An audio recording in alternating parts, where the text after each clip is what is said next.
Hello and welcome to Unacademy studio rise. My name is Prateek Nayak और नमस्कार दोस्तों, मेरा नाम प्रतीक नायक है। आप सबका स्वागत है अन अकेडमी स्टूडियो राइज के चैनल के ऊपर। मी along with my team of educators आप लोग के लिए अच्छी क्वालिटी का कंटेंट लेने की कोशिश कर रहे हैं for the UPSC civil service preparation. और मेरी जो कंटिन्यूएशन है सीरीज़ की, उसी कंटिन्यूएशन के अंतर्गत मैं आपको आगे लेके जाना चाहूँगा, जहाँ पे हम लोग आज के सेशन के अंदर फिर से एनसीईआरटी की जो हिस्ट्री की सीरीज़ है उसको कंटिन्यू रख रहे हैं। और एनसीईआरटी स्टैंडर्ड 6 की एनसीईआरटी हमने पढ़ी थी, चैप्टर नंबर 9 तक हम लोग आ गए हैं। चैप्टर नंबर 8 हमने कवर कर दिया था। उसी के ही कंटिन्यूएशन में let us try to understand कि how the chapter 9 talks about, किस तरह से इसका डेवलपमेंट हुआ, उसके बारे में भी हम लोग बात करेंगे। जो स्टूडेंट्स ये प्लेटफॉर्म के ऊपर अभी नए नए ज्वाइन किया है, 2 स्टूडेंट्स हुए join this platform in a very new way. I welcome you all for the UPSC civil service preparation. आप सबका स्वागत है अन अकेडमी स्टूडियो राइज के चैनल के ऊपर। मैं पिछले 6 साल से पढ़ा रहा हूँ यहाँ पे ऑनलाइन और ऑफलाइन मॉड्यूल्स के अंदर, और साथों साथ thousands and thousands of students को मैं पर्सनली गाइड भी कर चुका हूँ, मेंटर भी कर चुका हूँ for UPSC civil service preparation. और आपके साथ अभी अन अकेडमी स्टूडियो राइज के ऊपर ऑलरेडी काफ़ी टाइम से सक्रिय हो गया हूँ, और आपके लिए इजी क्वालिटी कंटेंट और अच्छी तरह से आप तैयारी कर पाओ, उसके लिए मैं एनसीईआरटी की सीरीज पेश कर रहा हूँ। मैं ऑलरेडी एनसीईआरटी तो यहाँ पे करा ही रहा हूँ, पर जो स्टूडेंट्स मेरे साथ जुड़ना चाहते हैं उनको मैं ज्वाइन करना चाहूँगा कि आप प्लस के प्लेटफॉर्म के ऊपर आप जुड़िए मेरे साथ, जहाँ पे एनसीईआरटी तो फाउंडेशन यहाँ पे करेंगे ही, बट उससे अपग्रेड होके इवेंचुअली अगर आपको अच्छा और कॉम्प्रिहेंसिव तैयारी करनी है तो आप प्लस के ऊपर जोड़ सकते हो। मेरे मेंस के और प्री का कॉम्प्रिहेंसिव कोर्स है जो हिस्ट्री और फ्रीडम स्ट्रगल के ऊपर चलेगा। वहाँ पे आप आइए, तैयारी करिए, और आप देखिए कि you will feel the change कि किस तरह से तैयारी की जा सकती है for UPSC civil service preparation. खैर, ये तो प्लस की बात होगी, इसके बारे में मैं आपको बताता रहूँगा। मेरा ऑलरेडी कोर्स चालू हो गया है, ancient, medieval, modern, complete comprehensive package आपको दिया जाएगा और आपको कोई भी प्रकार की प्रॉब्लम नहीं होगी। I will make sure about this cases. हमने एनसीईआरटी शुरू किया था। एनसीईआरटी में अभी तक we have covered up till chapter number 8। आज चैप्टर नंबर 9 के बारे में थोड़ा बहुत बात करेंगे। अब देखिए, हिस्ट्री को कैसे शुरू किया था उसको पहले समझा देता हूं मैं, उसके बाद हम लोग आगे चलेंगे। क्रोनोलॉजिकल अंडरस्टैंडिंग हर एक क्लास के अंदर ले रहे हैं, उसी का ही कंटिन्यूएशन है। 2019 आज है। मैंने आपको बता दिया है कि हिस्ट्री को 2 पार्ट के अंदर पढ़ा जा सकता है। सबसे पहले अगर आप देखोगे तो ये जो 0 वाला टाइम फ्रेम है, 0 से पहले जितने भी इवेंट्स हुए हैं उसे हम लोग क्या कहते हैं, बिफोर कॉमन एरा। क्या कहते हैं? बिफोर कॉमन एरा के रूप में पहचानते हैं। और 0 के बाद जो इवेंट्स हुए हैं उसे हम लोग क्या कहते हैं, कॉमन एरा। अब if you try to understand, हमने जब हिस्ट्री शुरू किया था तो मैंने आपको हिस्ट्री का ओरिजिन का जो टॉपिक बताया था उसे स्टोन एज के रूप में भी कहते हैं। ये जो स्टोन एज था ये शुरू हुआ 2 मिलियन ईयर्स अगो से, और it continued up till 10,000 BC। और 10,000 BC तक ये पूरा का पूरा पीरियड था वो पैलियोलिथिक, मीसोलिथिक और नियोलिथिक के पीरियड के बारे में हम लोग पढ़ चुके हैं। ये जो स्टोन एज का पीरियड है वो chapter number 2 and chapter number 3 के अंदर हमने पढ़ा था। उसके बाद करीबन 2700 BC के आसपास आपका इंडस वैली सिविलाइजेशन का शुरुआत हुआ, जो हमने चैप्टर नंबर 4 के अंदर पढ़ा था। We have already covered in chapter number 4। 2700 BC के बाद अगर आप देखो तो 1500 के आसपास आपका वैदिक एज का शुरुआत हुआ, और ये वैदिक एज को मैंने चैप्टर नंबर 5 के अंदर पढ़ाया था। I have taught you in chapter number 5, we have already covered. उसके बाद थोड़ा आगे चलेंगे, 1500 BC से तो करीबन 1000 तक आते आते आपका लेटर वैदिक पीरियड आता है। और उसके बाद 600 तक आते आते आपके महाजनपद आते हैं। कौन से आते हैं? महाजनपद आते हैं। इन्हीं को ही हमने चैप्टर नंबर 6 के अंदर पढ़ा था कि किस तरह से आपके बड़े बड़े रियासत महाजनपद 16 जो डेवलप होते हैं। और जब ये महाजनपद डेवलप हो रहे थे उस टाइम पे नए विचार भी आ रहे थे, न्यू आइडियाज वर डेवलपिंग। और न्यू आइडियाज के अंदर हमने पढ़ा था बुद्धिज्म और जैनिज्म को इन चैप्टर नंबर 7 हमने ये भी चीज पढ़ लिया था। और ये जो पीरियड था करीबन 500-600 BC के आसपास था। उसके बाद थोड़ा आगे चलेंगे और करीबन 325 के आसपास, करीबन 325 बिफोर कॉमन एरा के आसपास आपकी मौर्यन डायनेस्टी पावर के ऊपर आती है। और ये जो मौर्यन डायनेस्टी कैसे पावर के ऊपर आई उसको मैंने आपको चैप्टर नंबर 8 के अंदर पढ़ाया था। तो इतना हमने चैप्टर बाय चैप्टर हिस्ट्री को पढ़ा था, उसी का ही कंटिन्यूएशन आज के क्लास के अंदर कर रहे हैं। और आज का जो चैप्टर है प्रिसाइसली चैप्टर नंबर 9 और 10। पहले मैं आज आपको चैप्टर नंबर 9 कराऊंगा, नेक्स्ट क्लास के अंदर चैप्टर नंबर 10 कराऊंगा, जो पोस्ट मौर्यन इंडिया के बारे में जानकारी देता है। किसकी देता है? पोस्ट मौर्यन इंडिया के बारे में। पोस्ट मौर्यन इंडिया का मतलब क्या है कि मौर्य के बाद इंडिया कैसा चेंज हो गया, इंडिया के अंदर क्या क्या पॉलिटिकल चेंजेस आए, इंडिया में किस तरह के सोशियो कल्चरल चेंजेस भी आते हैं, ये जानकारी हमको चैप्टर नंबर 9 और चैप्टर नंबर 10 के द्वारा दिया जाएगा। ठीक है, तो आज हम लोग चैप्टर नंबर 9 देखेंगे कि किस तरह से पोस्ट मॉडर्न इंडिया में डेवलपमेंट हुआ, कौन सी डायनेस्टीज पावर के ऊपर आई, किस तरह से टाउन्स डेवलपमेंट हुए और इनके जो सोर्सेज है वो हमको क्या बताते हैं, what kind of sources we get from history. जैसे मौर्य के अंदर मैंने आपको बताया था कि इनके सोर्सेज 2 थे, आर्कियोलॉजी, इनके सोर्सेज 2 थे, आर्कियोलॉजी, और दूसरा जो इनका सोर्स था वो कौन सा था? लिटरेचर। दूसरा कौन सा सोर्स था? लिटरेचर। तो उसी तौर के ऊपर आपको पूछा जा सकता है, इट कैन बी आस्क्ड कि what are the 2 big important source of the Mauryan dynasty. तो उसी तरह से पोस्ट मौर्यन हिस्ट्री के भी क्या क्या इंपॉर्टेंट सोर्सेज थे, ये आपको पता होना चाहिए। ठीक है, तो पोस्ट मौर्यन हम लोग आज शुरू करते हैं। ये जो पोस्ट मौर्यन एज था, ये कब शुरू होता है याद रखेगा, 185 BC के आसपास से इसका शुरुआत होगी। कौन सी? 185 BC, या मैं कहूंगा अराउंड 200 BC के आसपास। मतलब 0 से आप 200 साल पहले अगर आप देखोगे तो मौर्यस का डिक्लाइन हो रहा था। और ये जो पीरियड है इसे ही हम लोग क्या कहते हैं? पोस्ट मौर्यन इंडिया कहते हैं। क्या कहते हैं? Post Mauryan India. ये पोस्ट मौर्यन इंडिया 200 BC से शुरू हुआ और चालू होते होते यहां पे आ जाता है, और करीबन 300 CE तक आते इवेंचुअली बहुत बड़ा पॉलिटिकल फ्रेगमेंटेशन के द्वारा आपके बहुत सोशियो कल्चरल इकोनॉमिकल चेंजेस भी लाएगा। तो हम लोग पढ़ेंगे कि ये टाइम के अंदर इंडिया में बहुत सारी मल्टीपल डायनेस्टीज पावर के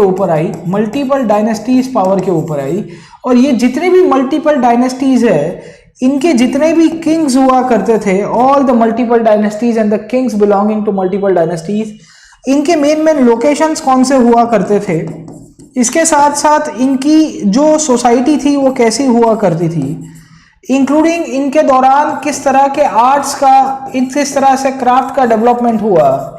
इसके साथ साथ हम लोग ये भी पढ़ने की कोशिश करेंगे कि ड्यूरिंग दिस पीरियड ओनली जो आपकी मल्टीपल सोर्सेस थे उस टाइम पे ट्रेड एंड कॉमर्स कैसा चलता था, ये सब कुछ चीजें इंक्लूडिंग आपके टाउन्स एंड विलेजेस कैसे बने थे, ये हर एक चीज हमको पोस्ट मौर्यन इंडिया के अंदर जानकारी मिलती है। और ये जो पोस्ट मॉडर्न इंडिया था वो 200 BC से शुरू हुआ, 200 या 185 BC के आसपास शुरू होता है। 185 BC क्यों? क्योंकि इस टाइम पे मौर्यस का डिक्लाइन हो गया था। मौर्य तो आपके करीबन 325 के आसपास उभर के आएंगे, और इनमें मैंने 3 इंपॉर्टेंट किंग्स जो थे उनके बारे में ऑलरेडी पढ़ा दिया है प्रीवियस क्लास के अंदर। अगर आपने ना पढ़ा हो, अगर आपने ना देखा हो, तो आई विल रिकमेंड यू कि आप पहले वो वीडियो देख के आइए तो ज्यादा ठीक रहेगा आपके लिए। और कहा जाता है कि ये 325 से लेके 185 BC तक का जो पीरियड था, इस दौरान पोस्ट मौर्य आपके मौर्यन डायनेस्टी थी। मौर्यस का एंड हुआ 185 में। अब क्यों एंड हुआ, किस तरह से एंड हुआ, वो भी समझा देता हूं। जो लास्ट मौर्यन किंग था उसका नाम था बृहद्रथ। क्या नाम था बेटा? बृहद्रथ। यह नाम याद रखिएगा। The last Mauryan king was Brihadratha. This is not given in NCERT, but आपको यह पता होना चाहिए कि कैसे पॉलिटिकल चेंजेस हुए। कहा जाता है कि ये जो बृहद्रथ करके जो आखिर का मौर्यन किंग था, ये बृहद्रथ को मार दिया जाता है। He was basically murdered. किसने मर्डर किया था? तो उसी का ही एक सेनापति था, इज ओन ऑफिशियल, जिसका नाम था पुष्यमित्र शुंग। क्या नाम था? पुष्यमित्र शुंग। कहते हैं कि पुष्यमित्र शुंग ने अपने ही राजा का खून कर दिया और उसके बाद उसने पावर को कैप्चर कर दिया और धीरे धीरे पॉलिटिकल फ्रेगमेंटेशन की तरफ भारत चला गया। ठीक है, तो ये जो चैप्टर है, चैप्टर नंबर 9 जो है, ये पोस्ट मॉडर्न इंडिया के बारे में जानकारी देता है। उसके बाद चैप्टर नंबर 11 जो है 9 और 10 पोस्ट मॉडर्न इंडिया के बारे में बताता है। चैप्टर नंबर 11 है वो आपकी गुप्ता डायनेस्टी के बारे में जानकारी देता है। ये जो गुप्ता डायनेस्टी थी ये पावर के ऊपर आई करीबन 320 के आसपास। कब आती है? 320 सीई के आसपास। और इस दौरान आपकी जो गुप्ता डायनेस्टी पावर के ऊपर आई, तो कहते हैं कि during this period of Gupta dynasty only once again an empire was built. क्या बन जाता है? एम्पायर बिल्ड होता है, बड़ा सा साम्राज्य बनता है। आप समझिए ये चीज को कि आपका जो एम्पायर था वो मौर्यस के दौरान बना था, जहां पे एम्परर एक शब्द यूज किया गया। उसके बाद फिर से चैप्टर नंबर 11 के अंदर आपका एम्पायर नाम का शब्द ऐड किया गया। उसका मतलब ही ये होता है कि किस तरह के पॉलिटिकल चेंजेस आपको पोस्ट मौर्यन इंडिया के अंदर मिलते हैं, वो मैंने आपको समझाने की कोशिश किया है। ठीक है, तो let us try to proceed further and see how the post Mauryan India advance, किस तरह से पोस्ट मौर्यन इंडिया का आगे एडवांसमेंट हुआ, किस तरह के अलग अलग प्रकार के पॉलिटिकल चेंजेस इंडिया के अंदर आते हैं, इन सब को मैं आज के सेशन के अंदर आपको कराने की कोशिश करूंगा। अब देखिए कि हमने पोस्ट मॉडर्न इंडिया को अगर पढ़ना है तो पहले मैं आपको मौर्य का मैप से समझा देता हूं। पहले मैं आपको मैपिंग से समझाऊंगा, फिर स्लाइड्स के ऊपर जाऊंगा। ठीक है, तो मैंने मैपिंग के ऊपर आपको यह समझाना है कि मौर्य डायनेस्टी का जो पावर था वो पाटलिपुत्र से शुरू हुआ था। मैंने आपको बता दिया था लास्ट क्लास के अंदर कि ये उनका कैपिटल हुआ करता था, और मैंने आपको ये भी बताया था कि मौर्यस के कैपिटल के अंतर्गत उनके रीजनल सेंटर्स में उज्जैन एक बहुत इंपॉर्टेंट सेंटर के रूप में था, और दूसरा था तक्षशिला। याद आया? अगर आपको याद होगा तो we had discussed about the Ujjain and Takshashila being two important centres of the Mauryan dynasty. ये जितना भी मैप के अंदर आपको जो भी लोकेशंस दिख रहे हैं, ये वैसी लोकेशन है जहां पे मौर्य के हमको पिलर्स और मौर्य के रॉक इंस्क्रिप्शन हमको मिले हैं। मौर्य के क्या क्या मिले हैं? रॉक एंड पिलर इंस्क्रिप्शन, जहां पे अशोक ने अपना जो धम्म था, अशोकास धम्म, उसको प्रोपोगेट किया था। अब अशोकास धम्म क्या है वो मैं पिछले क्लास के अंदर समझा दिया है। मैं आपको पोस्ट मॉडर्न इंडिया में आपको समझाने की कोशिश कर रहा हूं कि क्या हुआ। अशोक का पावर यहां तक था, इंक्लूडिंग यहां तक रीजन में भी था। कहां से कहां तक था? आपका कांधार से लेके नीचे कावेरी तक आपको अशोक का पावर मिलेगा। और कहते हैं कि इन दिस रीजन जब तक अशोक पावर के ऊपर था तो पॉलिटिकल कंसोलिडेशन हुआ। क्या हो गया? Political consolidation. याद रखिएगा। अब क्या होता है कि after the death of Ashok, जब अशोक का मृत्यु हो गया, उसके बाद जो राजा है, the kings that came to power, कहते हैं कि बहुत ही कमजोर राजा थे। And because of this thing उनकी डायनेस्टी का जो सबसे आखिर में राजा था, जिसका नाम था बृहद्रथ। क्या नाम था बेटा? बृहद्रथ को मार के उसी का ही एक सेनापति जिसका नाम था पुष्यमित्र शुंग। क्या नाम था? पुष्यमित्र शुंग। कहते हैं कि पुष्यमित्र शुंग ने पावर कैप्चर कर दिया और इवेंचुअली उसने अपनी शुंग डायनेस्टी की शुरुआत की। किसकी? शुंग डायनेस्टी की शुरुआत की। तो क्या हुआ कि ये जो मैप आपका टूट जाएगा, और क्या होगा कि after the death of Brihadratha you will see many multiple dynasties will come to power. बहुत सारी डायनेस्टीज पावर के ऊपर आएंगी, और ये डायनेस्टीज के बारे में ही चैप्टर नंबर 9 के अंदर लिखा गया है। अगर आपने एनसीईआरटी खोला होगा तो आपको ये चैप्टर के बारे में बहुत सारी चीजें मिलेगी। उसको मैं आपको मैप के द्वारा भी समझाने की कोशिश करूंगा कि क्या सिग्निफिकेंस है। पहले इतना पॉइंट होपफुली सबको समझ में आ गया होगा कि कैसे डेवलपमेंट चला मौर्यस के समय में। अब मैं आपको समझाने की कोशिश करूंगा ये मैप के द्वारा ही कि कैसी अलग अलग डायनेस्टीज पावर के ऊपर आती है after the decline of the Mauryas. समझे आप लोग? अब देखिए क्या हो गया कि जो शुंग डायनेस्टी थी वो ये वाले रीजन में पावर के ऊपर आई। कौन से वाले रीजन में? यहाँ पे। If you try to understand, this is the region of Pataliputra and Magadh, और यहाँ पे शुंग डायनेस्टी पावर के ऊपर आती है, जो विदिशा नाम की जगह है एमपी के ऊपर, वहां से रूल किया करती थी। ये सब पोस्ट मॉडर्न इंडिया में हुआ। उसी के साथ साथ याद रखेगा, in the southern part of the country, in this region only, आपकी एक डायनेस्टी पावर के ऊपर आई जिसे हम लोग कहते हैं द सातवाहन डायनेस्टी। कौन सी डायनेस्टी है बेटा? सातवाहन डायनेस्टी। ये सातवाहन डायनेस्टी साउथ के अंदर थी, ऊपर अगर आप देखोगे यहां से आपकी नर्मदा नदी जाती है, और उसके ऊपर अगर आप देखोगे शुंग डायनेस्टी आपको मिलेगी। उसके साथ साथ ये जो रीजन है, the region of I would say the north west part of the country, the region of the north west part of the country, उत्तर पश्चिम में आया हुआ जो आपका विस्तार है भारत का, उत्तर पश्चिम भारत में आया हुआ जो भी एरिया है, वो एरिया भी आपका डिसइंटीग्रेट हो जाएगा। और कहा जाता है कि द नॉर्थ वेस्ट इंडिया जो था, वहां पे बहुत सारी फॉरेन डायनेस्टीज पावर के ऊपर आई। जैसे कि नॉर्थ वेस्ट इंडिया के अंदर जब हम लोग बात करते हैं तो कंटिन्यूसली फॉरेन अटैक हुए, क्योंकि अशोक ने तो बॉर्डर को सिक्योर करके रखा था, बट आफ्टर अशोक इवेंचुअली जो डायनेस्टीज पावर के ऊपर आई, उन्होंने अलग अलग विस्तार में ये रीजन को डिवाइड कर दिया। जैसे मैं कहूंगा कि सबसे पहले एक डायनेस्टी पावर के ऊपर आई नॉर्थ वेस्ट इंडिया में, जिसे हम लोग कहते हैं इंडो ग्रीक्स। क्या कहते हैं बेटा? इंडो ग्रीक्स कहते हैं उनको। इंडो ग्रीक्स कौन लोग थे? तो मैंने आपको पिछले क्लास के अंदर बेटा पढ़ाया था कि आपका जो एक राजा था जिसका नाम था सेल्यूकस निकोटर, अगर आपको याद होगा तो Seleucus Nicator was basically the king who was left by Alexander when he came to India. Alexander के बारे में मैंने आपको पिछले क्लास के अंदर बताया था कि अलेक्जेंडर करीबन 327 के आसपास इंडिया में आता है, but Alexander was not able to cross the Jhelum region. Jhelum की जो नदी है वो क्रॉस नहीं कर पाता है। और eventually if you try to understand, ये आपके अलेक्जेंडर के बाद जो सेल्यूकस निकोटर था, ये सेल्यूकस निकोटर अपने एक दूत को, अपने एक एम्बेसडर को मौर्य की कोर्ट के अंदर भेजेगा जिसका नाम था मेगास्थनीज। अब सेल्यूकस निकोटर की जो जनरेशन थी, उन्हीं को ही हम लोग इंडो ग्रीक्स कहते हैं, या इन्हीं को ही हम लोग क्या कहते हैं? The Bactrian Greeks. क्या कहते हैं बेटा? बैक्ट्रियन ग्रीक्स कहते हैं। बैक्ट्रियन ग्रीक्स कौन हुआ करते थे? तो अफगानिस्तान वाला जो रीजन है सेंट्रल एशिया में, वहां पे बैक्ट्रिया नाम का एक प्रदेश है। There is a area called as Bactria, इसके लिए उनको बैक्ट्रियन ग्रीक्स भी कहा जाता है। ठीक है, तो सबसे पहले ये लोग आए। उसके बाद दूसरी डायनेस्टी अगर आप देखोगे तो आपको मिलेगी द शक डायनेस्टी। कौन सी डायनेस्टी? शक डायनेस्टी। शक को ही हम लोग कहते हैं सीथियंस। क्या कहते हैं?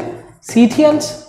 If you try to understand this second dynasty that will be coming in the northwest part of the country when the Mauryan dynasty got disintegrated, आपके मौर्यस का जब डिक्लाइन होता है, तो बहुत सारे पॉलिटिकल किंगडम्स भारत के अंदर उभर के आएंगे, और अशोक के द्वारा बनाया हुआ जो एम्पायर है वो टूट जाएगा। और उसी के ही कंटिन्यूएशन में नॉर्थ वेस्ट इंडिया में आपके शक लोग आएंगे। शक में उनको सीथियंस भी कहते हैं। ये जो शक और जो सीथियंस थे, इनकी खासियत क्या थी तो आपको पता होनी चाहिए। The Shaka and the Scythians if you try to understand were the kings जो प्रिसाइसली सेंट्रल एशिया से आए थे। कहां से आए थे? They came from a region called Central Asia. और कहा जाता है कि जब ये लोग सेंट्रल एशिया से आते हैं तो इन्होंने कंटिन्यूस आक्रमण किया, और आपके जो इंडो ग्रीक्स करके जो किंग्स थे उनको डिफीट भी कर दिया। उसके बाद तीसरी डायनेस्टी जो शक डायनेस्टी के बाद इंडिया के ऊपर आई, उन्हें हम लोग क्या कहते हैं? उन्हें हम लोग कहते हैं पार्थियंस। क्या कहते हैं? पार्थियंस। अब ये पार्थियन कौन थे भाई साहब? तो पार्थियन आज के ईरान वाले रीजन से आए थे। कहां से आए थे बेटा? ईरान से आए थे। और कहा जाता है कि जब ये पार्थियंस इंडिया के अंदर आए फ्रॉम द ईरान रीजन, तो इन्होंने ये जो शक डायनेस्टी है उसको डिफीट कर दिया। और शक डायनेस्टी की एक ब्रांच गुजरात वाला जो रीजन है वहां पे सेटल हो जाती है। और इसी के लिए ये जो शक डायनेस्टी है, इनकी गुजरात के अंदर एक ब्रांच उभर के आई जिन्हें हम लोग कहते हैं वेस्टर्न क्षत्रप्स। क्या कहते हैं? वेस्टर्न क्षत्रप भी कहते हैं, याद रखिएगा आपको। उसके बाद if you try to understand, चौथी डायनेस्टी फॉरेन इन्वेजन के रूप में इंडिया के ऊपर उभर के आई, द फोर्थ डायनेस्टी जो पोस्ट मौर्यन इंडिया के अंदर आती है, जो पार्थियन, शक, इंडो ग्रीक्स, और उसके बाद लास्ट में आएंगे कौन? कुशान्स। कौन आएंगे? कुशान्स। अगर आप देखोगे तो ये भी सेंट्रल एशिया से ही आए थे। Kushans also came from Central Asia only, और इनकी डायनेस्टी की खासियत ये थी, कुषाण्स की खासियत ये थी कि many of them will follow Buddhism. और ये जो कुषाण डायनेस्टी आती है, इन्हीं का ही एक फेमस किंग हुआ करता था कनिष्क, अगर आपने किताबों के अंदर पढ़ा होगा, जो बुद्ध का बहुत बड़ा फॉलोअर था। ठीक है, तो क्या हुआ कि जब हम लोग इंडिया की बात करते हैं, तो पोस्ट मॉडर्न इंडिया में काफी बड़े चेंजेस आने शुरू हो गए। और जब हम लोग नॉर्थ वेस्ट इंडिया में बात करते हैं, तो नॉर्थ वेस्ट इंडिया में इनकी डायनेस्टी आई, मगध वाले रीजन में शुंग डायनेस्टी मिलेगी, नीचे साउथ में सातवाहन डायनेस्टी मिलेगी, और उसी के ही डाउन साउथ अगर आप देखने की कोशिश करोगे, in the down south region of India we find a dynasty called as the 3 Tamil dynasties हमको साउथ के अंदर मिलेगी। और ये जो 3 तमिल डायनेस्टीज है, इनकी डायनेस्टी को एक को कहा जाता है द चोला डायनेस्टी, दूसरे को कहा जाता है चेरा डायनेस्टी, और तीसरे को हम लोग क्या कहते हैं, पंड्या डायनेस्टी। क्या कहते हैं, पंड्या डायनेस्टी। कहते हैं कि ये जो चोला, चेरा एंड पंड्या, ये 3 डायनेस्टीज थी, ये डाउन साउथ तमिलनाडु और केरला वाले रीजन के अंदर उभर के आई in the post Mauryan India. Post Mauryan India का मतलब ये हुआ कि आपका 200 से लेके करीबन 300 सीई तक का जो टाइम फ्रेम है, ये जो 500 साल का टाइम फ्रेम है, 500 इयर्स का जो पूरा का पूरा गैप है, इसी दौरान आपके बहुत बड़े बड़े पॉलिटिकल चेंजेस होने शुरू हो गए थे। और उसी के ही कंटिन्यूएशन में डाउन साउथ आपकी 3 डायनेस्टीज, चोला, चेरा और पंड्या डायनेस्टी उभर के आई। अब प्रश्न आता है कि इनके बारे में हमको किसने बताया, Who gave us the detailed information about the Chola, Chera and the Pandya dynasty? तो याद रखिएगा कि यहाँ पे आपका लिटरेचर का डेवलपमेंट होता है, और कहते हैं कि ये जो लिटरेचर था, ये लिटरेचर को ही हम लोग संगम एज के रूप में भी जानते हैं। It is known as Sangam literature. इसे हम लोग क्या कहते हैं, संगम लिटरेचर के रूप में पहचानते हैं। संगम लिटरेचर का मतलब ही ये होता है प्रिसाइसली कि आपकी जो तमिल साहित्य है, तमिल जो लिटरेचर है, वहां पे तमिल पोएट्स का संघ हुआ करता था, एक असेंबली ऑफ पोएट्स हुआ करती थी, और उन सब ने ये 3 डायनेस्टीज के बारे में हमको लिखा। और इस दौरान जो आपका 200 बीसी से लेके 300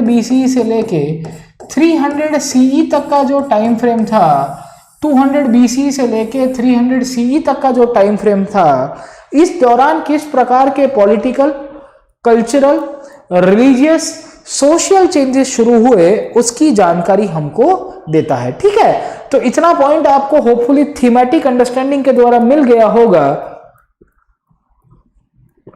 कि 200 बीसी से लेके 300 सीई तक का जो पीरियड है, the period from 200 BC to 300 CE, उसको हम लोग कैसे कैटेगराइज कर पाते हैं, ये जो पीरियड है उसको कैसे आपको समझना है, यहाँ पे कौन सी डायनेस्टीज पावर के ऊपर आई, ये डायनेस्टीज के बीच में लड़ाई भी होती थी। जैसे चोला, चेरा एंड पंड्या, ये जो आपके आज के तमिलनाडु वाले रीजन के अंदर थे, तो they used to fight among themselves, तो ये भी हमको पता चलता है।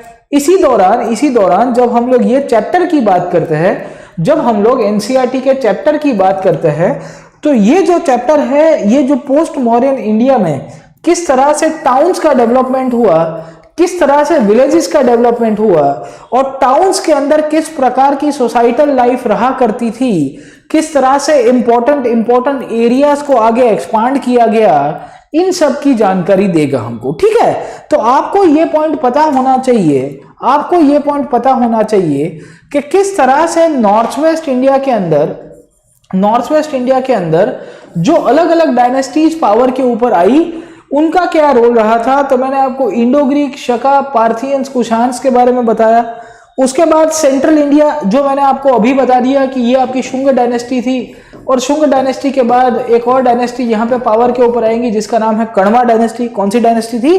कण्वा डायनेस्टी, जो मगध वाले रीजन के ऊपर रूल करेगी थोड़े समय तक। उसके बाद फिर यहाँ पे बहुत बड़ा पॉलिटिकल वैक्यूम होगा। उसके साथ साथ आप साउथ में देखोगे तो मैंने आपको बताया सातवाहन डायनेस्टी पावर के ऊपर आई पोस्ट मौर्यन इंडिया में। कौन सी डायनेस्टी? सातवाहन डायनेस्टी। ये जो सातवाहन डायनेस्टी है उसी के ही कंटेम्पररी गुजरात के जो शक किंग्स थे वो हुआ करते थे, गुजरात के जो शक किंग्स थे वो हुआ करते थे, और इनके बीच में भी लड़ाई होगी। इनफैक्ट इट इज सेड कि the Satavahana dynasty was the one जिसने ये जो कण्वा डायनेस्टी मैंने आपको बताया, the Kanva dynasty that I talked about, उसको टॉपल कर दिया था, उन्हीं को हरा दिया था। याद रखेगा आप लोग, इतना पॉइंट आपको ये भी पता होना चाहिए। और जब सातवाहन का डिक्लाइन हुआ, जब सातवाहन डायनेस्टी का डिक्लाइन हुआ, तो ये जो साउदर्न वाला रीजन है, डेक्कन वाला रीजन है, वहां पे एक और डायनेस्टी आई जिसका नाम है वाकाटका। ठीक है, तो पोस्ट मॉडर्न इंडिया में किस तरह से चेंजेस हुए वो मैंने आपको समझाने की कोशिश की है। ये चेंजेस को हम लोग दो फेज के अंदर पढ़ेंगे। पहला फेज अगर आप देखोगे तो 200 BC से लेके 300 CE तक का पीरियड था, और 200 BC से लेके 300 CE में आपको पता होना चाहिए कि north west India, central India, Deccan और उसके बाद साउथ इंडिया, ये चार में अलग अलग डायनेस्टीज आई। नॉर्थ वेस्ट इंडिया में सबसे पहले इंडो ग्रीक्स आए। कौन आए? Indo Greeks. उसके बाद अगर आप देखोगे तो आपको जो सेकंड डायनेस्टी मिली, शक डायनेस्टी मिलती है। शक के बाद तीसरा अगर आप देखोगे आपको पार्थियंस मिलेंगे, और पार्थियंस के बाद चौथी डायनेस्टी आपको कौन सी मिलती है? तो कुषाण की डायनेस्टी मिलती है। याद रखेगा बेटा। उसके बाद सेंट्रल इंडिया में आपको दो डायनेस्टीज मिली इसी दौरान। तो एक तो शुंग डायनेस्टी जो विदिशा से रूल करती थी, और शुंग के बाद कौन सी डायनेस्टी मिली? कण्वा डायनेस्टी। उसके बाद तीसरा अगर आप देखोगे डेक्कन के अंदर तो सातवाहन डायनेस्टी। ये सातवाहन डायनेस्टी अपना आर्किटेक्चर बहुत बढ़िया बनाएगी। और उसके बाद साउथ के अंदर मैंने आपको बता दिया संगम एज चलता था। ये संगम एज में आपको तीन डायनेस्टीज मिलती है। कौन सी? चोला, चेरा और पंड्या डायनेस्टी। और ये जो संगम एज है हमको किसकी जानकारी देता है? तो ये हमको लिटरेचर की जानकारी देता है। याद रखिएगा, it talks about the Tamil literature. ठीक है, तो इतना पॉइंट 200 BC से लेकर 300 CE तक था। फिर चैप्टर नंबर 9 की शुरुआत में ही आपकी एक और पॉइंट लिखी गई है, और लिखा गया है कि 300 CE ऑनवर्ड से, 300 CE ऑनवर्ड से इंडिया में अलग अलग डायनेस्टीज उभर के आई। जैसे कि सेंट्रल इंडिया के अंदर, सेंट्रल इंडिया और नॉर्थ वेस्ट इंडिया में फिर से एक एम्पायर बन के आया, फिर से एक एम्पायर बन के आया जिसे हम लोग कहते हैं द गुप्ता डायनेस्टी। और उस दौरान डेक्कन के अंदर यू विल सी, तो आपकी एक डायनेस्टी आई Vakataka. Vakataka were the dynasty that replace the Satavahana dynasty. उसके बाद इवेंचुअली साउथ के अंदर जब हम लोग बात करेंगे तो साउथ में तमिलनाडु वाले रीजन में आपकी एक डायनेस्टी पावर के ऊपर आई जिसे हम लोग कहते हैं द पल्लव डायनेस्टी। ये वही पल्लव डायनेस्टी है जिन्होंने महाबलीपुरम के टेम्पल्स बनाए, जो अभी रिसेंटली आपकी शी जिनपिंग और नरेंद्र मोदी की मीटिंग हुई थी। और आपका कर्नाटका वाले रीजन में कौन सी डायनेस्टी पावर के ऊपर आई? तो याद रखेगा यहाँ पे चालुक्य डायनेस्टी पावर के ऊपर आती है। ठीक है, तो इतना पॉइंट आपको पहले 300 CE के बाद वाला पीरियड पता होना चाहिए। अभी हम लोग जो पढ़ेंगे वो हम लोग 200 BC से लेके 300 CE तक का पीरियड देखेंगे। और इस दौरान जो आपके इकोनॉमिक चेंजेस आए हैं उसके बारे में मैं आपको बताऊंगा कि किस तरह से इकोनॉमिक चेंजेस उभर के आए, और ये चैप्टर हमको क्या क्या चीजें बताता है। ठीक है, तो इतना पॉइंट हम लोग पढ़ेंगे। Economic, society including cultural changes क्या उभर के आए उसको हम लोग समझने की कोशिश करेंगे, और उसके बाद आगे चलेंगे। ठीक है, तो ये चैप्टर की समरी पहले आपको समझा देता हूं क्या क्या बताता है। It talks about the development of agriculture in ancient India. This chapter talks about the iron tools. तो पहले मैंने आपको थीमेटिक अंडरस्टैंडिंग दिया, अब उसका प्रैक्टिकल देख रहा हूं। उसके बाद इरिगेशन कैसे डेवलप हुआ, विलेजेस कैसे बने, एक पोर्ट्स की जानकारी दिया गया है। उस टाइम पे ट्रेडिंग काफी बढ़ गया था पोस्ट मॉडर्न इंडिया में, तो बैरीगाला नाम के पोर्ट की बात किया है। संगम एज के अंदर अराकीमेडु करके एक जगह है, उसकी बात किया गया है। क्या नाम है? अराकीमेडु नाम की जगह है। उसके साथ साथ इन सब की सोर्सेस क्या है। अब देखिए, मौर्यन एज में जो सोर्सेस थे वो कौन से थे? खाली लिटरेचर के सोर्सेस थे। In the Mauryan age only literature sources were there, but now in the post Mauryan period जो अभी हमने आपको पढ़ाया, वहां पे आपको स्टोरीज मिल जाती है। अब स्टोरीज किसकी मिलती है? तो याद रखिएगा, बुद्धिज्म की स्टोरीज मिलेगी, और बुद्धिज्म की स्टोरीज के द्वारा आपको बुद्धिस्ट हिस्ट्री भी पता चलती है। इस दौरान बहुत सारे ट्रैवलर्स आए। ट्रैवलर्स कहाँ से आए? फॉरेन से आए। समझे कि नहीं समझे? तो पोस्ट मॉडर्न इंडिया में आपको फॉरेनर्स मिल जाएंगे। इस दौरान आपके आर्किटेक्चर की भी शुरुआत हो गई थी, और बिकॉज ऑफ आर्किटेक्चर स्टार्टिंग, जब स्टार्टिंग ऑफ आर्किटेक्चर अच्छी खासा हो गया तो आर्किटेक्चर के आधार के ऊपर पोस्ट मॉडर्न इंडिया में किस प्रकार के सोशल एंड कल्चरल चेंजेस उभर के आए वो भी जानकारी देता है, इंक्लूडिंग आर्कियोलॉजी। आर्कियोलॉजी में आपको बिल्डिंग्स मिल जाएंगे, आर्कियोलॉजी के अंदर ही आपको क्या मिल जाता है, स्तूप भी मिल जाएगा, ठीक है। You will also find during this case only आपके मेटल की भी अच्छी खासी डेवलपमेंट होती है, और जब मेटल की डेवलपमेंट होगी तो we will also find the use of coins, और ये कॉइन्स किसको बढ़ावा देंगे, ट्रेडिंग को बढ़ावा देंगे, ठीक है। तो इतना पॉइंट आपको पता होना चाहिए कि पोस्ट मॉडर्न इंडिया में हमको क्या क्या चीजें पता चलती है, ये डायनेस्टी कैसे उभर के आई वो मैंने आपको बता दिया है कि with the collapse of Mauryan empire आज से 2200 साल पहले, 2200 साल पहले का मतलब क्या हुआ कि आज से हमने जो थीम लाइन पढ़ी थी करीबन 2200 ईयर्स पहले, मतलब हम लोग 2019 में हैं और 200 उसको आगे कर दो तो 2200 ईयर्स से पहले अप्रोक्सीमेटली न्यू किंगडम्स उभर के आए। ये जो न्यू किंगडम्स उभर के आए इसी दौरान आपके बहुत सारे चीजें बदलनी शुरू हो गई। अब देखिए क्या होता है, अब क्या होता है मैं आपको समझाता हूँ। ये जो न्यू किंगडम्स आए, जो बाहर के लोग आए, उनके दौरान आपके बहुत सारा टाउन्स का डेवलपमेंट होगा, ट्रेडिंग बढ़ जाएगा, टाउन्स होगा तो क्राफ्ट का भी डेवलपमेंट होगा और बहुत सारे एग्रीकल्चर का भी ग्रोथ हो जाएगा, ठीक है। तो बहुत सारी चीजें बदलेगी, आपके टेम्पल्स बनने शुरू हो गए, स्तूप बनने शुरू हो गए, बुक्स लिखनी शुरू हो गई, इंक्लूडिंग अब आपके पहले लैंड रूट से लोग आया करते थे। कौन से रूट से आते थे, लैंड रूट से लोग आया करते थे। अब इवेंचुअली अगर आप देखोगे तो सी रूट से भी लोग आने शुरू कर देते हैं, ठीक है। तो ये दोनों पॉइंट हमको पता चलेगा, ये चैप्टर नंबर 9 में हमको पता चलता है, ठीक है। सबसे पहले मैं आपको समझाने की कोशिश करूंगा कि पोस्ट मॉडर्न इंडिया में एग्रीकल्चर कैसे डेवलप हुआ, एग्रीकल्चर के कारण ही आपके सब कुछ चेंजेस होंगे, ठीक है। अब देखिए क्या होता है, आपको समझाता हूं। जब एग्रीकल्चर का चेंज हुआ, जब एग्रीकल्चर का ग्रोथ हुआ तो एग्रीकल्चर में नए टूल्स यूज करना शुरू किया गया by the society. Post modern India में नए टूल्स यूज करने शुरू हो गए। अब जब नए नए टूल्स यूज होने शुरू हो गए, when new tools were used as a part of the society, you will realize आपका सरप्लस का भी प्रोडक्शन होगा। और जब सरप्लस का प्रोडक्शन होता है तो आपको एग्रीकल्चर को स्टोर करना चाहिए। अब स्टोर करना होगा तो आपको क्या होगा, पॉटरी की जरूरत होगी, तो आपको नई पॉटरी की शुरुआत होगी। अब जब सरप्लस हो रहा है तो ट्रेडिंग होगा। अब जब ट्रेडिंग होगा तो ट्रेडिंग दो प्रकार से होगा, एक तो अगर आप देखोगे तो लोकल ट्रेडिंग होगा और दूसरा कौन सा होगा, फॉरेन ट्रेडिंग होगा।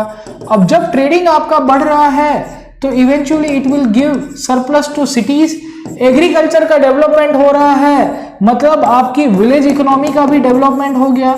और पोस्ट मॉडर्न इंडिया में जब विलेज इकोनॉमी और सिटीज का डेवलपमेंट होता है तो cities will become an important centre, the cities will become an important centre for a administrative head. Cities आपके एडमिनिस्ट्रेशन के रूप में उभर के आएंगे।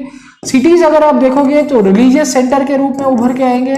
सिटीज अगर आप देखोगे तो आर्ट एंड क्राफ्ट के रूप में उभर के आएंगे। आर्ट एंड क्राफ्ट का मतलब क्या है कि आपके जो शहर है वहां पे आपकी अलग अलग प्रकार की कला का डेवलपमेंट होना शुरू हो गया। और इवेंचुअली आपका जो ट्रेडिंग सेंटर है और कुछ कुछ सिटीज आपके पोर्ट्स के रूप में भी उभर के आए। और जब सिटीज और ट्रेड का डेवलपमेंट हुआ तो आपके कॉइन्स का भी इवोल्यूशन होगा। और कॉइन्स इवेंचुअली यू विल सी, तो मेटल के कॉइन्स हमको इस दौरान के बहुत सारे मिलते हैं, इसकी भी जानकारी ये चैप्टर ही हमको देगा, ठीक है। तो जब हम लोग ये चैप्टर की बात करते हैं तो ये चैप्टर के अंदर आपको इतनी पॉइंट पता होनी चाहिए कि क्या क्या चीजें डेवलप हुई। हम लोग पहले बात करेंगे कि एग्रीकल्चर का डेवलपमेंट कैसे हुआ, उसके बाद विलेजेस एंड टाउन्स का डेवलपमेंट कैसे हुआ, फिर उसी दौरान आपका संगम एज के अंदर अराकी मेडू करके एक जगह है, संगम एज क्या है मैंने आपको समझा दिया, उसकी बात करेंगे और उसके साथ साथ आगे चलेंगे, ठीक है। तो हम लोग लेट अस प्रोसीड फर्दर। मैंने आपको बताया है, ये चैप्टर हमको बताता है कि एग्रीकल्चर और आयरन टूल्स अब एक्सपांड होंगे। अब क्या होता है आप समझने की कोशिश करो कि इन द एंशिएंट इंडिया, जो पोस्ट मॉडर्न इंडिया के अंदर किंगडम्स का डेवलपमेंट हुआ, वो किंगडम्स के अंतर्गत आपका एग्रीकल्चर का सरप्लस होना शुरू हो जाएगा। क्यों शुरू होगा, क्योंकि पहले मैंने आपको बताया था कि एग्रीकल्चर के अंदर जो आयरन के टूल्स यूज हुए थे वो हमको मेगालिथिक एज में मिलते हैं। वो बड़े बड़े जो पत्थर थे उसके अंदर हमने पढ़ लिया था। और over a period of time आपके एग्रीकल्चर के लिए के जो आयरन के टूल्स है वो सब एक्सपांड होते हैं, वो सब बढ़ने शुरू हो जाते हैं। एंड इसी के कारण आपका सरप्लस होगा। सरप्लस भी हुआ, साथों साथ एग्रीकल्चर था, एग्रीकल्चर में पानी चाहिए होगा आपको, और इसी के कारण पोस्ट मॉडर्न इंडिया में इरिगेशन का भी डेवलपमेंट हुआ, जो आपको एंशिएंट इंडिया में कंपैरेटिवली कम मिलेगा। इरिगेशन कैसे होता था, तो एनसीईआरटी हमको बताती है कि कैनॉल्स के द्वारा इरिगेशन होता था। कैनॉल्स का मतलब क्या है कि आपकी जो वाटर बॉडी है, से फॉर एग्जांपल यहाँ पे एक बहुत बड़ा लेक है, ये लेक को कनेक्ट किया जाता था by means of a channel.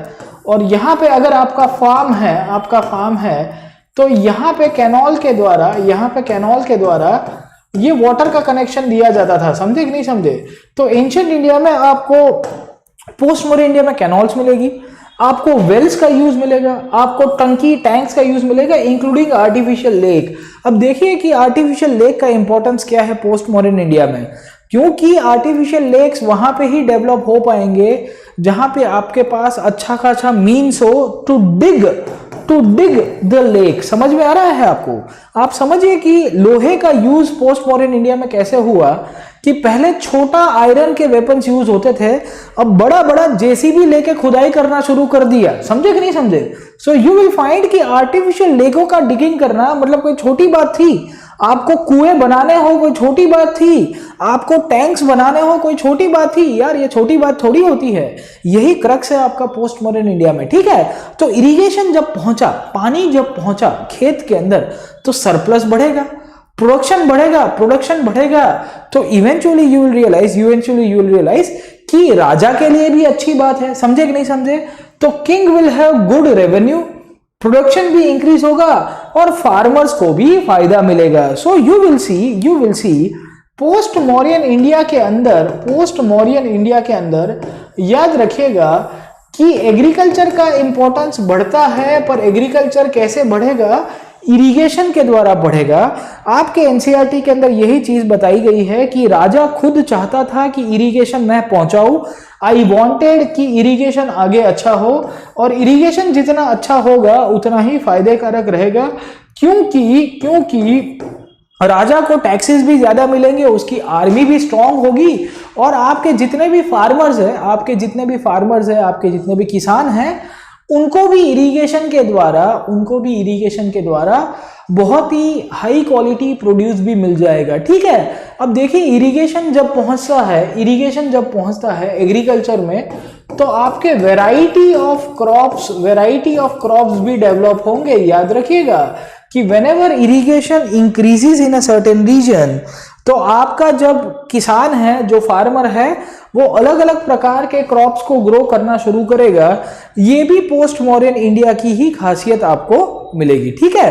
तो पोस्ट मॉडर्न इंडिया में पहले इरिगेशन का इंपॉर्टेंस, इरिगेशन के बाद एक स्टेप आगे चलते हैं और समझने की कोशिश करते हैं कि गांव जब कैसे रहा करते थे। तो एग्रीकल्चर पहले आपके गांव के अंदर होता था।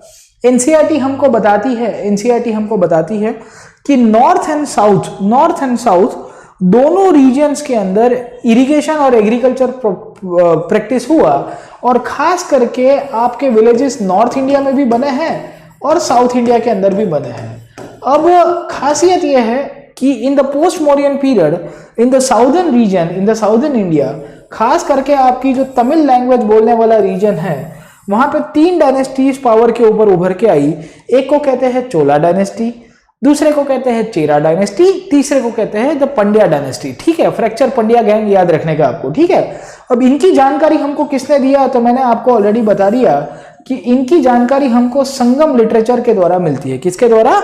संगम लिटरेचर के द्वारा। अब ये संगम लिटरेचर क्या है, तो आपको उसको थोड़ा बहुत समझा देता हूं, एनसीईआरटी में ही दिया गया है। संगम लिटरेचर क्या है? तो आपकी जो संगम एज है, which is out of the Sangam literature, evolve out of the Tamil literature, और कहते हैं कि जो तमिल पोएट्स हुआ करते थे, ये पोएट्स का एक यूनियन था।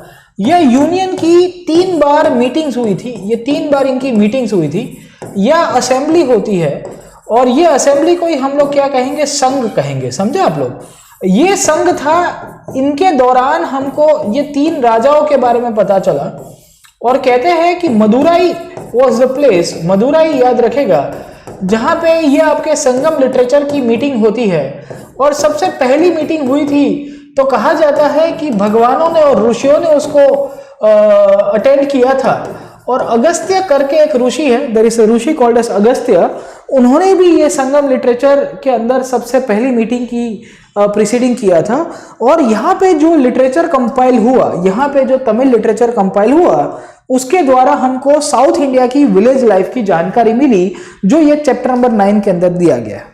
ये चैप्टर नंबर 9 बताता है कि विलेज लाइफ साउथ में क्या हुआ करती थी, किस तरह से हुआ करती थी। ये संगम लिटरेचर क्या है वो मैंने आपको ऑलरेडी समझा दिया है। तमिल लिटरेचर का एक प्रकार है, साउथ के अंदर मिले थे, और अगस्त्य ऋषि जो है, और मदुराई के अंदर मैंने आपको ऑलरेडी बता दिया है, एंड असेंबली ऑफ पोएट्स मैंने आपको ऑलरेडी बता दिया है। उन्हीं के अंदर से हमको जानकारी मिलती है कि साउथ में किस तरह की आपकी हिस्टोरिकल डेवलपमेंट हुए। अब क्या क्या चीज लिखी गई है संगम लिटरेचर में, याद रखेगा, संगम लिटरेचर हमको विलेज लाइफ की जानकारी देता है और बताया कि 3-4 प्रकार के लोग हुआ करते थे। वहां पे बताया कि बड़े बड़े जमींदार मिलते थे हमको, बड़े बड़े जमींदार मिलते थे, जिन्हें वेलल्लास कहा गया है। क्या कहा गया है? वेलल्लार कहा गया है, याद रखेगा। उसके साथ साथ संगम लिटरेचर हमको ये भी जानकारी देता है कि वहां पे कुछ लोग ऐसे हुआ करते थे जो प्ल चलाते थे। क्या चलाते थे? प्ल चलाते थे। प्ल मतलब हल चलाना। तो उनके लिए एक शब्द यूज किया गया, उजुवार, याद रखेगा। कभी कभी आपको कीवर्ड बेस्ड क्वेश्चन बहुत आते हैं, they will ask you questions based on keyword. उसी के साथ साथ संगम लिटरेचर में ही आपको पता चलता है कि कुछ लोग ऐसे हुआ करते थे जिनके पास जमीन नहीं थी। There were certain class of people who did not own land. उनके लिए क्या शब्द यूज किया गया है? उनके लिए शब्द यूज किया गया है कदीसियार। क्या नाम है? कदीसियार।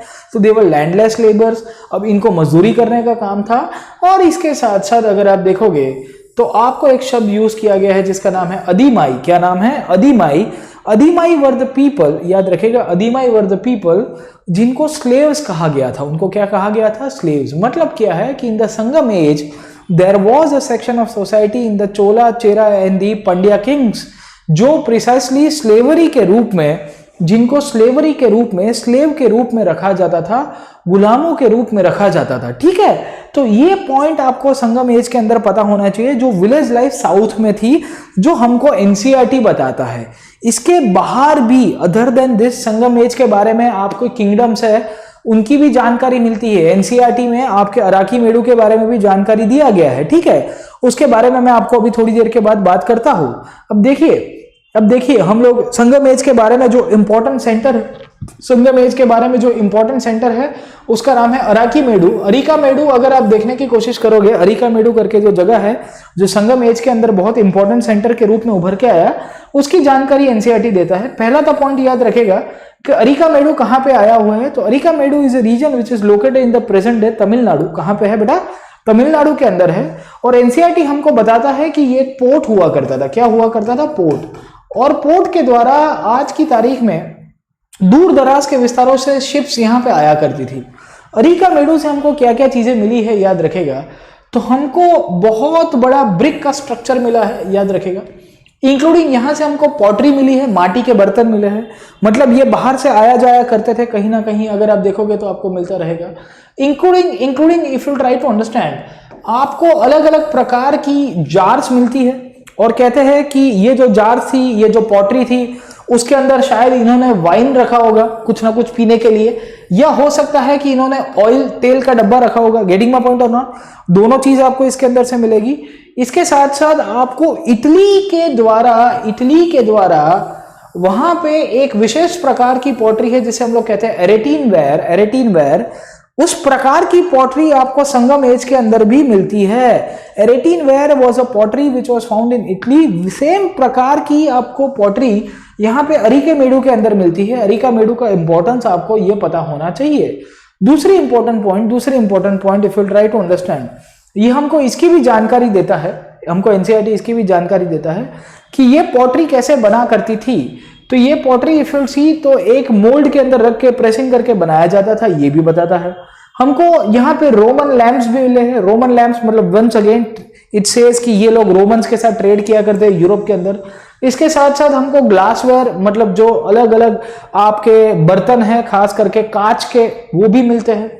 Including we find the James, हमको अलग अलग ज्वेलरीज मिली है। ये भी चीजें दर्शाती है कि इसकी क्या इंपॉर्टेंस थी अरिकामेडु के।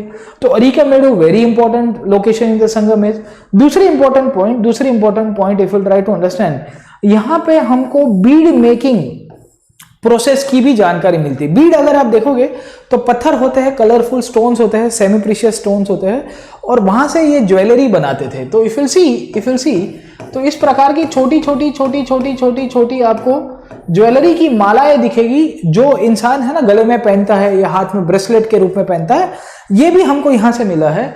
इसके साथ साथ अगर आप देखने की कोशिश करोगे, अगर आप देखोगे तो हमको यहाँ पे आपको छोटी छोटी टैंक्स मिली है, स्मॉल टैंक्स मिला है। स्मॉल टैंक्स का मतलब क्या है कि एक छोटी सी वाटर बॉडी है जहां पे डाइंग के लिए यूज होता था कपड़ा। मतलब क्या है कि यहाँ पे वो धोबी लोग यूज करते हैं ना, वैसी चीज हमको अरिकामेडु से मिलती है। तो अरिकामेडु शोज कि संगम एज का इंपॉर्टेंस क्या था और किस तरह से आपके इंपॉर्टेंट जो सेंटर्स है वो संगम एज के अंदर क्या उभर के आए। ठीक है, तो अरिकामेडु के बारे में और संगम एज के बारे में आपको इतना पता होना चाहिए। संगम एज के साथ जब विलेजेस साउथ में डेवलप हो रहे थे, उसी दौरान नॉर्थ में भी विलेजेस डेवलप हो रहे थे, याद रखेगा। अब साउथ के अंदर जो विलेजेस थे वो चोला, चेरा और पंड्या डायनेस्टी के दौरान हुए। नॉर्थ में जो विलेजेस थे उस टाइम पे अगर आप देखने की कोशिश करोगे तो अलग प्रकार की लाइफस्टाइल चलती थी। अब ये एनसीईआरटी हमको क्या बताती है उसके बारे में थोड़ा बहुत समझा देता हूं।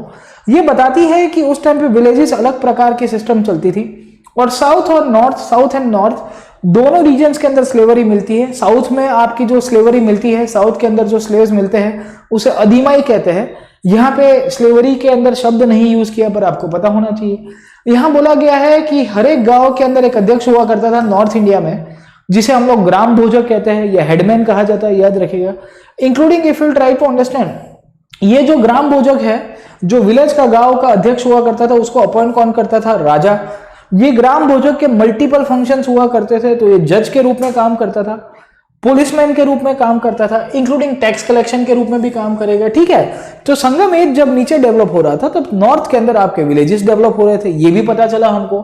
दूसरी इंपॉर्टेंट पॉइंट याद रखेगा कि जब विलेजेस बन रहे थे तो हर एक छोटे छोटे गांव के अंदर आपको छोटे छोटे लैंड होल्डर्स मिलेंगे, छोटे जो किसान हैं उनके लिए शब्द यूज किया गया, क्या है? गृहपति, याद रखेगा। इसके साथ साथ हमको ये भी पता चलता है कि those people in the southern part जिनको हम लोग लैंडलेस लेबर के रूप में जानते हैं, क्या कहते हैं? Landless labour. ये लैंडलेस लेबर को क्या कहा गया है? कड़ईसियार। उसी तौर के ऊपर नॉर्थ इंडिया के अंदर, मतलब यहाँ पे कड़ईसियार थे, तो ये वाला जो रीजन है, नॉर्थ वाला रीजन है, वहां पे आपको कम्मा या कर्मकार लोग मिल जाएंगे। कौन मिलेंगे? कर्मकार लोग ऐसे हुआ करते थे, याद रखेगा कि ये लोग भी लैंडलेस लेबर थे। तो दोनों पॉइंट आपको मिलेंगे। और विलेजेस थे तो विलेजेस में छोटा मोटा कामकाज करने वाले क्राफ्ट पर्संस भी मिल जाएंगे, जिन्हें ब्लैकस्मिथ, पॉटर, कारपेंटर और वीवर के रूप में भी हम लोग पहचानते हैं। तो अलग अलग काम था। इस तरह से आपके विलेजेस का डेवलपमेंट हुआ। अरिकामेडु जैसी सेटलमेंट्स भी आपको उभर के आई। दूसरी इंपॉर्टेंट पॉइंट हमको मथुरा सिटी के बारे में पता चलता है। अब मथुरा अगर आप देखोगे was the most important centre for the Kushan dynasty. किसके लिए था? कुषाण के लिए। अब कुषाण कौन थे? तो मैंने आपको पोस्ट मौर्यन इंडिया के अंदर ऑलरेडी पढ़ा दिया है। मैंने आपको कुषाण के बारे में बता दिया था पोस्ट मौर्यन इंडिया के अंदर, और मैंने आपको अभी थोड़ी देर पहले बताया the Kushans were the fourth one to enter from the north west India. ये नॉर्थ वेस्ट इंडिया में आते हैं, और इनका एक फेमस किंग था जिसका नाम क्या था? कनिष्क। क्या नाम था? कनिष्क। अब देखो, कनिष्क का जो कैपिटल था वो दो कैपिटल था। एक तो था पुरुषपुर। क्या नाम था? पुरुषपुर। नाम याद रखिएगा। पुरुषपुर को ही हम लोग क्या कहते हैं? पेशावर भी कहते हैं। और इन्हीं का ही दूसरा जो कैपिटल था वो कैसा था? मथुरा था। तो आपको एनसीईआरटी बताती है, मैं आपको एनसीईआरटी सेंट्रिक ही ले रहा हूं, अभी फाउंडेशन के अंदर है, इसके लिए एनसीईआरटी बताती है कि मथुरा बहुत ही इंपॉर्टेंट सेंटर के रूप में आया। क्यों? क्योंकि नॉर्थ वेस्ट इंडिया से किसी को जाना हो तो भी वाया मथुरा, यहां से कहीं पे नॉर्थ की तरफ जाना हो तो भी मथुरा। तो it was located on the major travel routes, ये भी पता चलता है। अब मथुरा ट्रैवल रूट्स के रूप में था, इसी के कारण जो नॉर्थ वेस्ट का कल्चर है, नॉर्थ वेस्ट का ट्रेड है, वो तो आएगा। हो सकता है कि फ्यूचर के अंदर कोई नॉर्थ वेस्ट के ऊपर इन्वेजन ना करे, इसी के कारण मथुरा को फोर्टिफाई किया गया था ये भी हमको जानकारी देता है एनसीईआरटी। और यहाँ पे because of the cultural changes that took place in the previous age, जो हम लोग पढ़ चुके हैं, खास करके जब अशोक की बात करते हैं तो उस दौरान आपके बुद्धिज्म, जैनिज्म, हिंदुइज्म के जो भी इंपॉर्टेंट सेंटर थे वो भी मथुरा के अंदर उभर के आए by the time of Kushan. समझे कि नहीं समझे? यू विल सी प्रिसाइसली ये जो जगह थी मथुरा, वहां पे इंपॉर्टेंट स्कल्पचर की वैरायटी भी डेवलप होती है। और ये जो स्कल्पचर की वैरायटी थी, इन्हीं के ही एक स्कल्पचर में से हम लोग मथुरा स्कूल ऑफ आर्ट कहते हैं। क्या कहते हैं? मथुरा स्कूल ऑफ आर्ट कहते हैं। इसकी भी जानकारी हमको ये एनसीईआरटी का ही चैप्टर बताता है। ठीक है, तो जैन श्राइन्स, मोनेस्ट्री, सब कुछ मथुरा के अंदर ही बन के आया। दूसरी इंपॉर्टेंट पॉइंट याद रखेगा, मथुरा के अंदर से हमको क्या क्या मिलता है, तो वहां पे हमको स्टोन के बड़े बड़े स्लैब्स मिले हैं, स्टैच्यूज मिले हैं, जो मथुरा आर्ट की खासियत है। इंक्लूडिंग वहां पे आपको इंस्क्रिप्शंस मिलेंगे, ये इंस्क्रिप्शंस के अंतर्गत अगर आप देखोगे, जहां पे बहुत नामांकित लोगों ने वहां के जो मंदिर है, मोनेस्ट्रीज है, जो मथुरा के अंदर जो आपकी मेन बुद्धिस्ट सेंटर्स है, वहां के किसी ने डोनेशन दिया हो, उसकी भी जानकारी देता है। You will also find Mathura के अंदर राजा किस तरह से रहता था, ऑफिशियल्स क्या करते थे, वो भी जानकारी देता है। And being a city you will सी मथुरा के अंदर अलग अलग वैरायटी के लोग रहते थे, वो भी जानकारी मिलती है। इसके लिए Mathura became one of the major centres, जहां पे बहुत सारे मल्टीपल फंक्शंस वहां पे इवॉल्व होके आए, और इसके लिए मथुरा का सिग्निफिकेंस है। तो पोस्ट मॉडर्न इंडिया में अगर आपको पूछेगा कि भाई मल्टीपल फंक्शन वाला कोई सिटी कौन सा है, तो याद रखेगा that is the city of Mathura, जो बहुत ही इंपॉर्टेंट सिटी के रूप में उभर के आया है और हमारे लिए इंपॉर्टेंट होता है। ठीक है, अब प्रश्न ये आया कि who gave us the information about the cities, ये सिटीज के बारे में हमको किसने बताया है। तो ये जो सिटीज है, इन सब के बारे में हमको जानकारी बहुत सारी वार्ताओं के द्वारा मिली, स्टोरीज के द्वारा, बहुत सारे ट्रैवलर्स के द्वारा मिली जो बाहर से आए थे, इंक्लूडिंग हमको आर्कियोलॉजी भी मिला। अब क्या हुआ कि एक स्टोरी है जिसका नाम है जातक स्टोरीज। क्या कहते हैं? जातक स्टोरीज। अब जातक स्टोरीज क्या है? जातक story is basically a story which is based on Buddhism. वो किसके साथ जुड़ा हुआ है? बुद्धिज्म के साथ जुड़ा हुआ है। And if you try to understand it is, कहा जाता है कि जो बुद्धा की जीवन के साथ जुड़ी हुई घटना, वो सब जातक कथाओं के अंदर लिखा गया। मथुरा के अंदर बहुत सारी बुद्धिज्म की जो वार्ता है वो सब उभर के आई।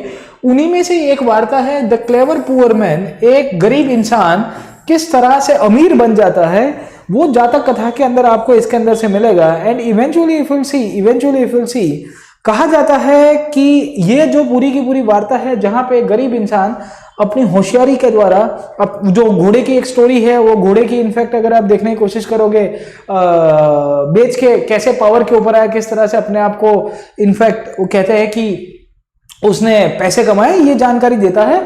तो यहां से भी हमको मथुरा और बाकी सारे जो सिटीज है, सोसाइटी है, उसकी जानकारी मिलती रहती है। इंक्लूडिंग इफ यू सी, तो मथुरा जैसे सिटीज के अंदर हमको स्टोन के स्लैब्स मिले, जो मैंने आपको बता दिया। और मथुरा जैसे सिटी में हमको पता चलता है कि राजा की लाइफ क्या हुआ करती थी, गांव के अंदर कौन क्या करते थे, जंगल के अंदर लोग क्या करते थे, वो भी हमको पता चली। इंक्लूडिंग हमको सिरामिक रिंग्स मिली है। रिंग्स मतलब इस तरह की रिंग्स थी। If you try to understand, मैं उसका आपको साइड व्यू बता रहा हूँ। ऐसी रिंग्स हुआ करती थी, एक के ऊपर एक रखी करती थी। And if you can see this, ये रिंग ऐसी है, ये रिंग ऐसी है। अगर आप देखने की कोशिश करोगे इस प्रकार से, ये टॉप व्यू है, मैंने वो साइड व्यू के अंदर समझाया है। और ये रिंग के अंदर मल्टीपल यूज होता था। कोई कहता था कि सर ये टॉयलेट का पॉट बन गया, इंक्लूडिंग उस टाइम पे ड्रेन्स के रूप में यूज होती थी, या डस्टबिन के रूप में यूज होती होगी। ये सब चीजें दर्शाती है कि the people of the post modern India, precisely in Mathura, were aware about the toilet use, and स्वच्छ भारत भी ये लोग यूज करते होंगे। ये भी चीजें हमको पता चलती रहती है। दूसरी important point, post modern India में जो मोस्ट इंपॉर्टेंट पॉइंट उभर के आया वो था भरूच। कौन सा था? भरूच।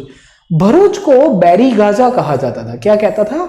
बैरी गाजा या ब्रियकच्छ, उसको क्या कहते थे? ब्रियकच्छ भी कहते थे इन द एंशिएंट पार्ट। और कहा जाता है कि बहुत सारे ट्रैवलर्स और सेलर्स भरूच के अंदर आते थे पोस्ट मॉडर्न इंडिया के अंदर, और कहते हैं कि भरूच के बारे में हमको बहुत सारी चीजें एक ग्रीक सेलर कहता है। कौन कहता है? Greek seller. अब ग्रीक सेलर ने भरूच की डिटेल्स हमको क्या बताया, उसने बताया कि बहुत ही नैरो एरिया है। अगर आपको पता होगा, this is the gulf of Khambhat, और खंभात वाले रीजन के अंदर ये बताता है कि बहुत ही हार्ड नेविगेशन, मतलब वो है ना, कट मार के निकलना पड़ेगा आपको। इंक्लूडिंग कहता है कि only skilful and experience people were able to pass through, और इसी के कारण लोकल फिशरमैन को हायर किया जाता था बाय द किंग। ये वहां तक कहता है कि बैरी गाजा के अंदर बहुत सारी चीजें इंपोर्ट होती थी, जैसे वाइन, ओके, बहुत बाहर से आते थे इसके लिए, copper, tin, lead, corals, coral आपके जो इनफैक्ट रीफ है, topaz, cloth, gold and silver coins, और यहां से बहुत सारी चीजें एक्सपोर्ट होती थी, जैसे प्लांट्स फ्रॉम हिमालयाज, मतलब जो जड़ी बूटी है। आप समझो कि ये वाले रीजन के अंदर से लोग भरूच के अंदर सामान लेके आते थे, फिर यहां से बोट के द्वारा एक्सपोर्ट करते थे। Ivory, agate, carnelian, cotton silk and perfumes as well. मतलब क्या है कि भाई एंशिएंट इंडिया में परफ्यूम्स भी बनाते थे। कहते हैं कि उस टाइम पे जो लोकल राजा था उसके लिए लोग गिफ्ट लेके आया करते थे जो फॉरेन से आते थे। और गिफ्ट में क्या क्या चीजें थी तो आप देखिएगा, वेसल लाते हैं सिल्वर्स के, सिंगिंग बॉयज, गाने गाने वाले बच्चे लाएंगे, चल बेटा गाना गाना पड़ेगा, हाँ गाना गाना पड़ेगा, वैसी बात। इंक्लूडिंग यहां पे बोला गया है कि राजा के लिए खूबसूरत औरतें भी लाया जाता था। तो दैट मीन्स कि आपका एक प्रकार का स्लेव ट्रेड और वुमेन का कमोडिटी के रूप में ट्रेडिंग चलता था। और राजा के लिए ये तो लाना ही पड़ेगा, वाइन्स के बिना तो चलेगा नहीं, गम का साथी रम है आपका, और क्लॉथ भी लाया जाता था। ये सब चीजें दर्शाती है कि भरूच का क्या सिग्निफिकेंस था। कभी कभी क्वेश्चन आ जाएगा कि भरूच से क्या क्या चीजें इंपोर्ट एक्सपोर्ट होती थी, पता होना चाहिए आपको। इसके साथ साथ हमको कॉइन्स भी मिले हैं, और ये कॉइन्स कैसे थे तो इन्हें हम लोग कहते हैं पंचमार्क कॉइन्स। पंचमार्क कॉइन्स की खासियत क्या है कि ये कॉइन्स को पंच मार के बनाया जाता था। मतलब क्या है कि एक साइड अगर आप देखोगे, this is the one side and this is the other side, और ये साइड उभर के आई है। क्यों उभर के आई है? क्योंकि पीछे अगर आप देखने की कोशिश करोगे, डिजाइन मार के एक पैटर्न बनाई जाती है जहां से एक साइड उभर के आ जाएगी। समझे आप लोग? ये पंचमार्क कॉइन सिल्वर के हुआ करते थे और कॉपर के हुआ करते थे। और सातवाहन डायनेस्टी में काफी, अशोक के दौरान भी काफी, बहुत सारे केसेस के अंदर आपको मिलते रहेंगे। कहते हैं कि पोस्ट मॉडर्न इंडिया में कॉइन्स तो ट्रेडिंग के रूप में यूज हुए। संगम एज के अंदर हमको ये भी पता चलता है, संगम एज के अंदर हमको ये भी पता चलता है कि जो अरिकामेडु और भरूच, दो इंपॉर्टेंट पोर्ट्स मैंने आपको बताए। अरिकामेडु के अंदर कहा जाता है कि लोग अलग अलग चीजें लेके आया करते थे। और अरिकामेडु से सॉल्ट, अरिकामेडु से अगर आप देखोगे, सॉल्ट जो है वो सॉल्ट का ट्रेडिंग भी कहीं ना कहीं चलता था। यू विल ऑल्सो फाइंड कि लोग पैडी लेके आया करते थे और सॉल्ट को एक्सचेंज करते थे। तो कहते हैं कि in the Sangam period the barter used to take place, और इन द भरूच रीजन जो नॉर्थ के अंदर था वहां पे ठीक ठाक चीजें को भी एक्सपांशन होता रहेगा। ये भी चीजें आपको इसके अंदर से मिलती रहेगी। सॉल्ट के मर्चेंट से salt was produce along the sea coast, ये भी हमको बताता रहता है। ये चीज हमको ये भी बताती है कि जब एग्रीकल्चर का डेवलपमेंट हुआ तो नॉर्थ इंडिया के अंदर आपकी एक पॉटरी का डेवलपमेंट हुआ, जिसे हम लोग कहते हैं नॉर्दर्न ब्लैक पॉलिशवेयर। क्या कहते हैं? Northern black polished ware. Northern black polished ware की खासियत क्या थी कि ज्यादातर ये नॉर्थ इंडिया में बनता था। काले कलर की पॉटरी हुआ करती थी, it was a pottery, it was black colour, और थोड़ी बहुत पॉलिश थी। पॉलिश का मतलब क्या है कि ये थोड़ी बहुत ग्लिटर मारती थी। ग्लिटर मतलब चमकान वाली थी। It was quite of glittery as well. इसके साथ साथ पोस्ट मॉडर्न इंडिया में आपका जब ट्रेडिंग बढ़ता है तो वाराणसी और मदुराई जैसे सेंटर्स बहुत ही इंपॉर्टेंट सेंटर्स के रूप में उभर के आए। तो Mathura is very important centre for these multiple functions, Varanasi for the textile, Madurai is also for the textile. Silk आपका, अगर आपको पता होगा, वाराणसी के अंदर भी आपकी जो वीविंग कम्युनिटी है वो उभर के आई। तो मल्टीपल आपको सेंटर्स मिलेंगे। भरूच इंपॉर्टेंट पोर्ट है, अरिकामेडु आपका साउथ का पोर्ट उभर के आया। गेटिंग माय पॉइंट और not?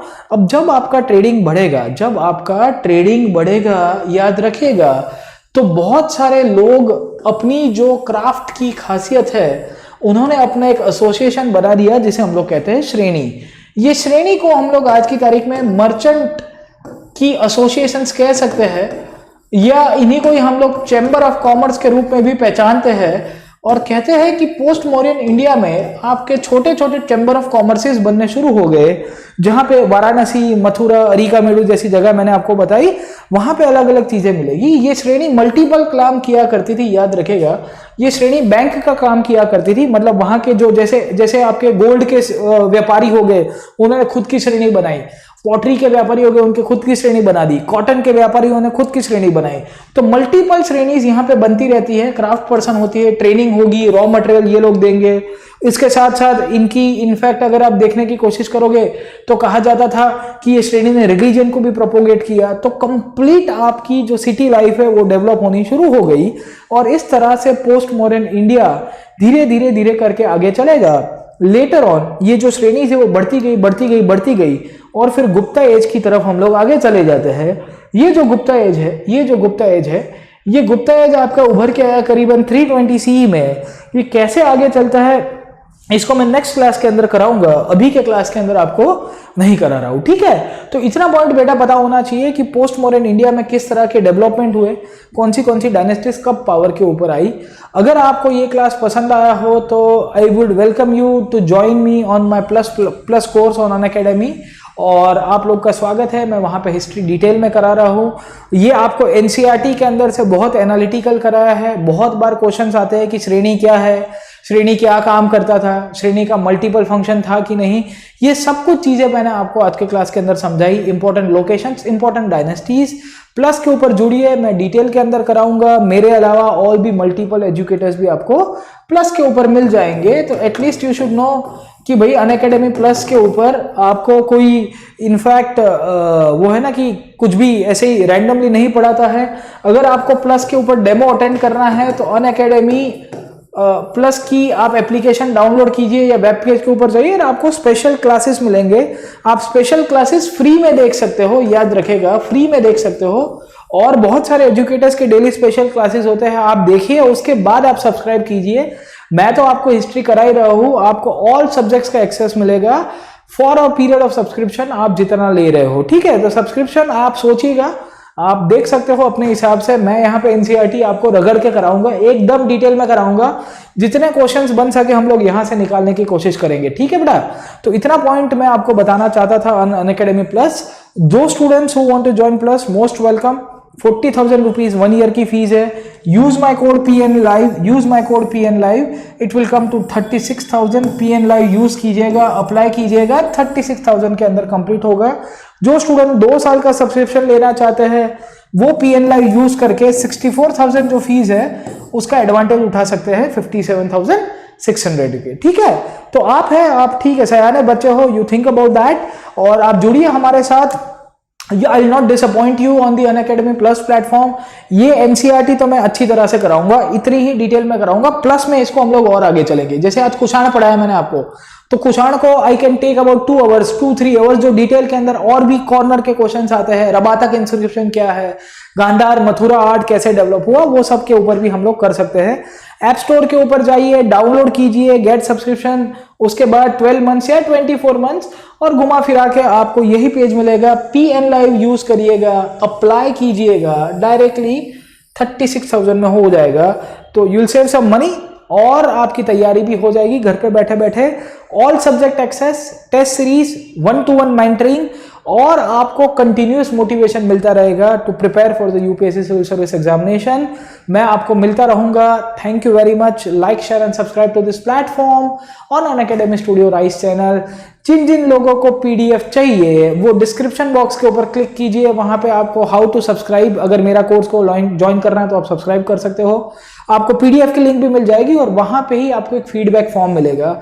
I will request you कि आप फीडबैक फॉर्म के अंदर एक बार लिख के दीजिए कि आपको और क्या चीजें पसंद आ रही है, क्या नहीं आ रही है इंक्लूडिंग, और we will try to improvise in the next sessions. Thank you very much. जय हिंद।